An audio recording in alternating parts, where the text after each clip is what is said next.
नमस्कार बच्चों। आज मैं मनदीप कुलश्रेष्ठ कक्षा 7वीं के छात्रों को विशेषण पढ़ाने जा रही हूँ। विशेषण विशेषण क्या है?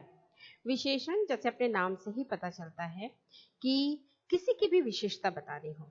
ठीक है, जब हम किसी भी चीज की विशेषता बताते हैं, चाहे वो अच्छाई में हो चाहे वो बुराई में हो, लेकिन उसके गुणों अवगुणों के बारे में हम जब बताते हैं तो उसे हम विशेषण कहते हैं। ठीक है, अब हम चलते हैं विशेषण के भेद। ठीक है, पहला हम भेद लेंगे इसका, वो है गुणवाचक।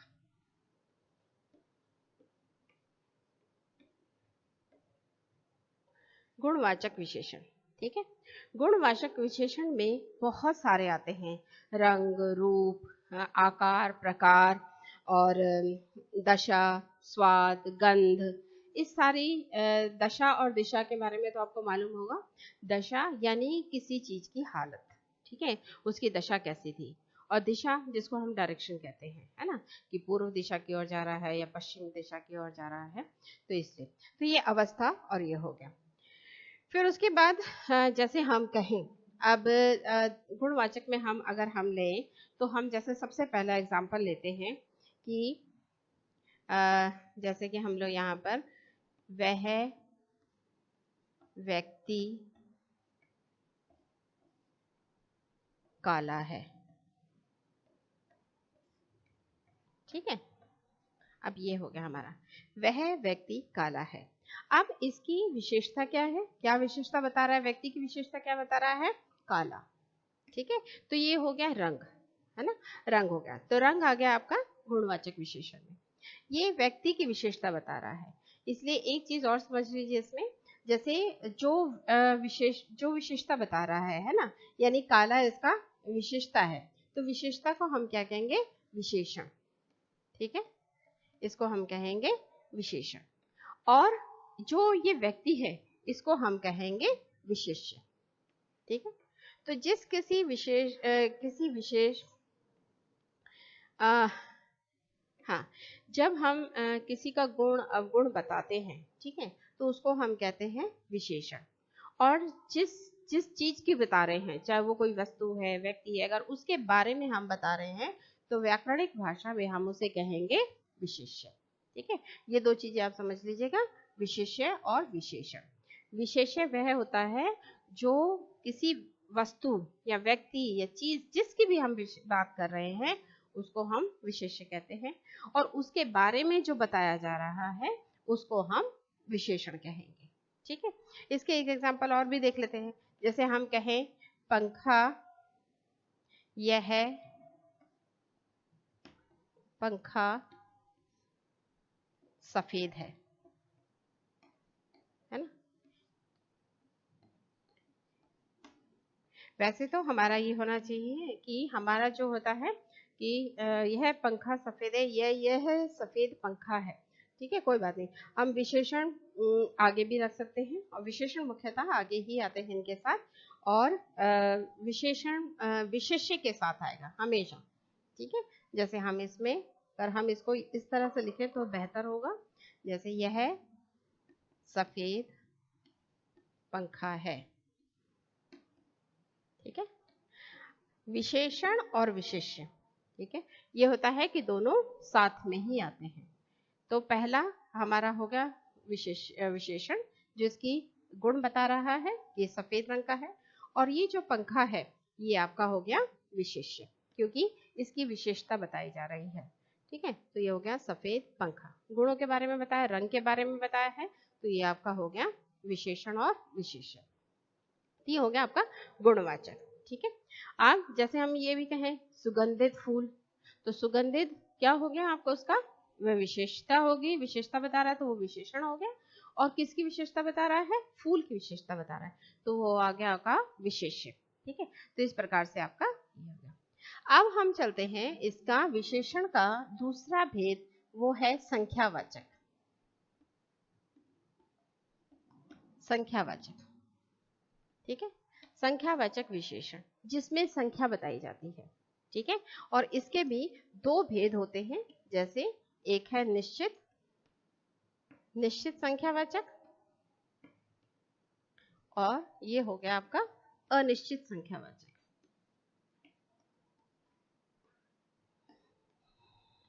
ठीक है, निश्चित संख्यावाचक और अनिश्चित संख्यावाचक।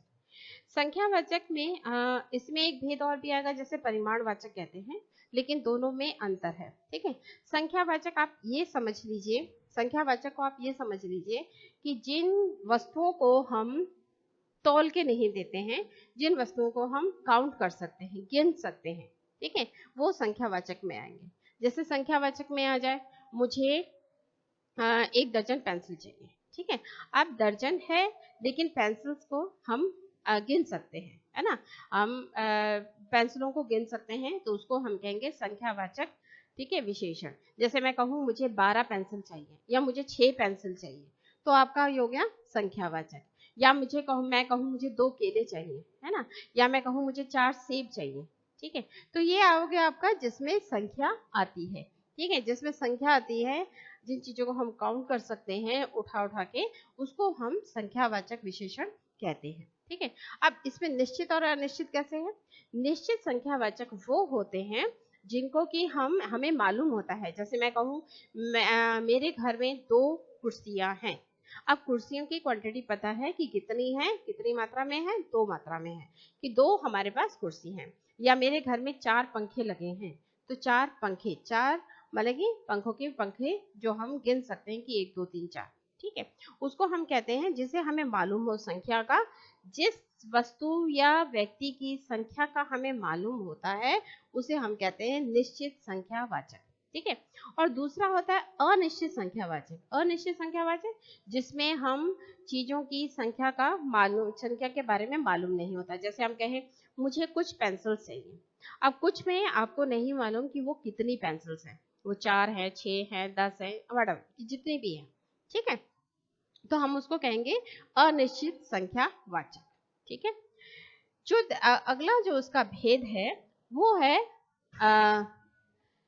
परिमाणवाचक। ठीक है, परिमाणवाचक है। अब परिमाणवाचक में क्या है?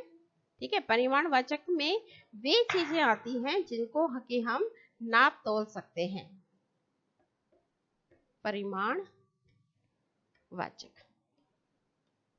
ठीक है, जिनमें हम चीजों को नापते तौलते हैं। ठीक है, उसको परिमाणवाचक कहते हैं। इसके भी हम देखते हैं कि 2 भेद होते हैं। एक होता है वही निश्चित परिमाणवाचक, ठीक है, और अनिश्चित परिमाणवाचक।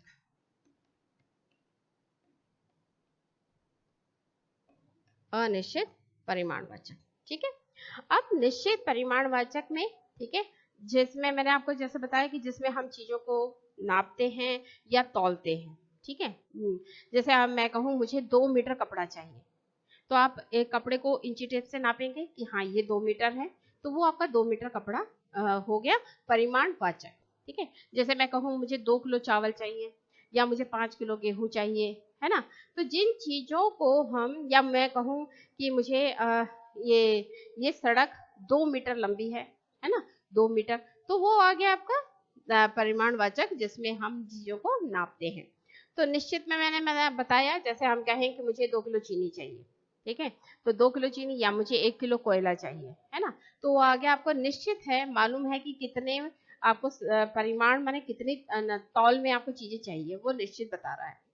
लेकिन अनिश्चित में, जैसे हम पड़ोस में चले जाएं कि हम कहेंगे आंटी थोड़ी सी चीनी चाहिए, अब थोड़ी सी चीनी, है ना, अब वो नहीं मालूम कि वो चीनी कितनी है, 200 ग्राम है, 250 ग्राम है, 50 ग्राम है ना, तो जिसकी चीजों की निश्चित मात्रा नहीं मालूम होती हमें, उसे हम कहते हैं अनिश्चित परिमाणवाचक।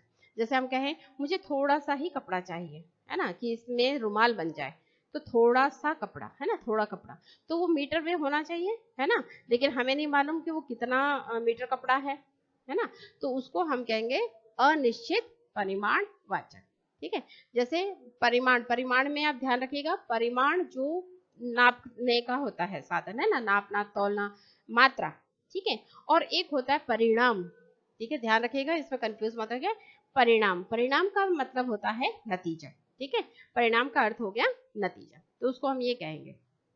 अच्छा, अब परिमाण हो गया आपका संख्यावाचक। संख्यावाचक परिमाणवाचक में आपको मालूम चल गया। जैसे हम कहें मुझे 2 किलो चीनी चाहिए, तो चीनी आपको मालूम है कि हम उसको तौलते हैं, किलो में आ गया, तौल रहे हैं, वो आपका हो गया परिमाणवाचक।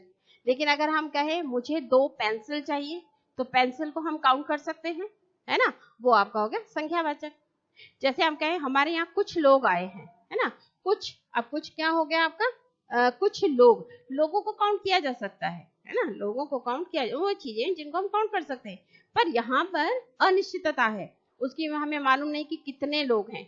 कुछ लोग घर पर आए हैं, अब कुछ में ये नहीं मालूम 4 है, 5 है, 10 है, 12 है, ठीक है, हमें उनकी संख्या नहीं मालूम, तो वो आ जाएगा अनिश्चित संख्यावाचक। अनिश्चित परिमाणवाचक में जैसे हम कहें मुझे थोड़ा सा तेल चाहिए, है ना, अब थोड़ा सा वो 50 मिलीलीटर है ना, इस प्रकार से नहीं मालूम, 1 लीटर है, 2 लीटर है, कितना भी है, ठीक है, उसकी मात्रा नहीं मालूम हमें, तो तेल है, क्योंकि तेल को हम सिर्फ तौल सकते हैं, ठीक है, तो वो आ गया अनिश्चित परिमाणवाचक। ठीक है, यहाँ आपको ये क्लियर हो गया होगा, ठीक है, गुणवाचक, परिमाणवाचक और संख्यावाचक। ठीक है, नेक्स्ट हमारा जो हम पढ़ने जा रहे हैं, जैसे आपका आ गया सार्वनामिक विशेषण। अब इस पे थोड़ा ध्यान दीजिएगा, सार्वनामिक विशेषण। तो हम सार्वनामिक विशेषण में देखेंगे कि अब आ जाता है हमारा, हम यहां लिख देते हैं, ठीक है, एक है हमारा सार्वनामिक विशेषण। ठीक है, अब सार्वनामिक विशेषण क्या मतलब है इसका? अब सर्वनाम, ठीक है, सर्वनाम जो आया है, अब सर्वनाम को लेकर हमें यहां पर बताया गया है सार्वनामिक विशेषण। ठीक है, सार्वनामिक विशेषण ध्यान दीजिएगा, सर्वनाम से आया है। हम यहाँ पर सर्वनाम शब्दों को, ठीक है, आपको मालूम है सर्वनाम शब्द हम किसे कहते हैं? सर्वनाम शब्द वे होते हैं जो संज्ञा के स्थान पर आते हैं, ठीक है, उनको हम सर्वनाम कहते हैं। जैसे हमें हो गया यह, वह, वो सर्वनाम हो गया। ठीक है, तो सर्वनाम, अब सार्वनामिक बनाना है उससे, ठीक है, तो सार्वनामिक होते हैं, विशेषण आ रहा है कि सर्वनाम के शब्द तो लिए गए हैं, यह वह लिया गया है, लेकिन वो विशेषण के तौर पर लिया गया है। ठीक है, अब आप उदाहरण के माध्यम से अच्छे से समझ पाएंगे। जैसे हम कहें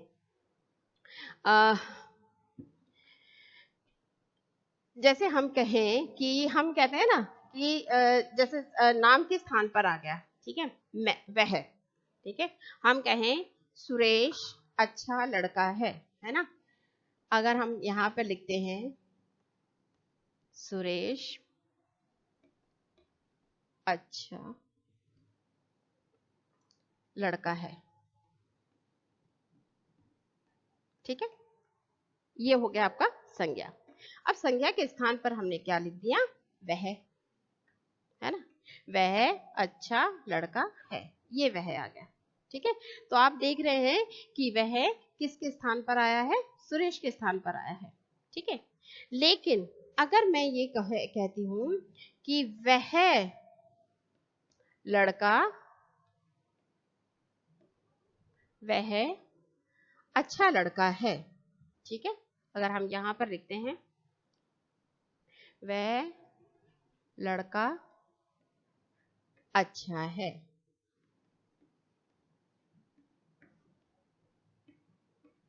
ठीक है, अब देखो कि सुरेश की जगह तो हम क्या कहें, सुरेश अच्छा है या सुरेश अच्छा लड़का है, वह हमने सुरेश के स्थान पर लगा दिया।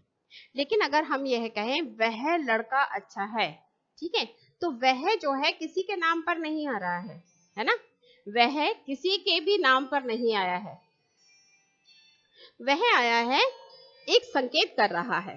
ठीक है, एक संकेत कर रहा है कि ये लड़का, कौन सा? कि वह लड़का, ठीक है, वह लड़का संकेत कर रहा है। ठीक है, तो लड़की की तरफ इशारा जो कर रहा है, संकेत जो कर रहा है, वो आपका आ जाएगा विशेषण। वह लड़का, ध्यान दीजिएगा कि यहाँ पर हमने जो वह प्रयोग किया है वो सुरेश के नाम पर प्रयोग किया है, लेकिन यहाँ पर तो सुरेश की जगह हमने दे दिया है लड़का। ठीक है, अब जो ये वह है ये हमारा सांकेतिक रूप में आ रहा है, संकेत के रूप में आ रहा है। तो संकेत के रूप में जो शब्द आए, सर्वनाम के वे शब्द जो संकेत रूप में आते हैं, जो विशेषण के रूप में आते हैं, उनको हम विशेषण ही कहते हैं। ठीक है, जैसे आप चलते चलते कहीं जा रहे हैं और कहें कि वह स्कूल अच्छा है, या मम्मी वह मेरा स्कूल है, तो हमने एक संकेत किया है वह के लिए। ठीक है, तो वह हमारा हो जाएगा संकेत, और जहां पे संकेत है वो हमारा विशेषण हो जाएगा। तो विशेषण के रूप में हमने, जब हम सर्वनाम शब्दों का प्रयोग विशेषण के तौर पर करते हैं, वहां पर सर्वनाम कहलाते हैं वे शब्द, क्योंकि वो सर्वनाम से लिए गए हैं, इसलिए उनका नाम लिखा गया सार्वनामिक विशेषण। ठीक है, सार्वनामिक विशेषण। जैसे अब इसमें आपको अंतर स्पष्ट हो गया। तो हमने विशेषण के सभी भेद पढ़ लिए हैं। ठीक है, संख्यावाचक, गुणवाचक, परिमाणवाचक और सार्वनामिक विशेषण। ठीक है, तो इसी के साथ हमारा ये विशेषण पाठ जो है समाप्त होता है। धन्यवाद।